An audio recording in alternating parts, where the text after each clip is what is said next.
If you're Prince Harry, you're used to doing things your own way. I mean, you don't really take much notice of anybody. Well, apart from your wife, of course, Meghan Markle, because as we all know, she rules the roost. But the problem for Harry is when he goes rogue. And he recently went rogue when he came over here back to the United Kingdom, and for that flying visit, which of course he distributed millions of pounds of his own wealth apparently in order to make sure these people were kindly set up. Whether you agree with his charitable events or not, nonetheless, they're there for the making. But when he got back to Montecito, he fell foul, not just of his wife, apparently, but of course from this particular individual too. As ever, let me explain. Morning, good to see you, chums. Thank you so much for your time today. Beautiful church here. This is the church, of course, the Garden Museum in the very heart of London, of which Camilla, Queen Camilla, is the patron, and often comes over here alongside His Majesty the King, because as we know, they are keen gardeners. And it's got a nice cafe next to the Garden Museum as well. Little pricey, chums, is what I might say. You know what I mean? I tend to sit in this area with a flask. You get the picture. You have to be careful, I mean, it's a treat, isn't it? But it's a lovely place, actually, if you do want to come and have a look. Not bad at all. Now, as you can imagine, when Prince Harry, so we'll have a nice wave, nice to see you. Welcome, one and all brand new subscribers. As I say, Harry, petulant, difficult, demanding, diva, all the things you could apply, of course, to his wife, Meghan Markle, seemingly because he just will not behave. They will not take heed of exactly what's good and what's bad. As we saw recently, Harry basically was just kind of saying all the things that are so annoying to the general public. I mean, do you remember when he sat down with a kid from the Well Child Awards and basically said, oh, does your brother, is he annoying? That sort of stuff. It was just uncalled for, putting that poor boy in a very uncompromising position. And you think, you shouldn't do it. You should just grow up. It's as simple as that. But what is interesting now is Harry, of course, clearly likes to do things his own way.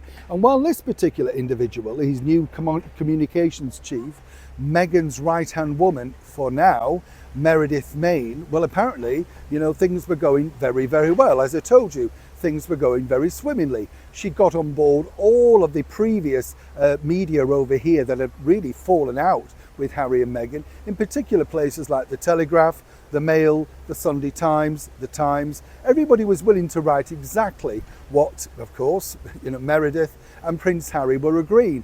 Gushing tributes, it's great to have him back to his old self, all of that sort of stuff. But you didn't know this. You see, when Harry decided to go over to Ukraine, as I pointed out in a previous by royal appointment, his ultimate goal was to stand next to President Zelensky. This was really to counteract the forthcoming meeting today, as we're recording this, opposite the President of the United States, President Trump, and the Prince and Princess of Wales, William and Catherine. If you can get a president, so can I. That's how petulant Harry was. But here's where this gets really interesting, because the paper that Harry sat down with was not agreed by his communications person. Oh yes, and this is where the explosion has taken, a taking turn for the twist. You see, the problem is Harry, according to that source, was supposed to sit down with a streaming company news channel over here, Sky News. But apparently something went a little bit wrong. So consequently then he decided, I don't know where he got this guy from, but he was going to go and say his side of the story to The Guardian. And apparently they were going to be very lenient on him. Now, as we all know, Harry spoke out again, saying that he had a clear conscience and everything that he wrote about in the book Spare, he didn't really feel bad about it, needed to be cleared. It was merely answering questions.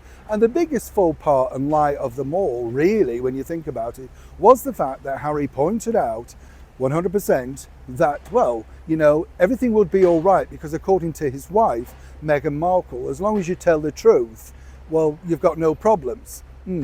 Tricky, isn't it, with Meghan telling the truth, because clearly each time she sits down, she has a new truth, whether she's Maltese, whether she's 43% Nigerian, that's never mentioned now, you'll notice. You could just put numerous things down. According to the source, Meredith Maine was dismayed, disheartened, all of those things, basically fuming. It really undid her good work, simply because all of the tabloids that she set up on that secret visit over here, they had all similarly hoped to have some one-to-one time with Harry, and he'd made his own decision.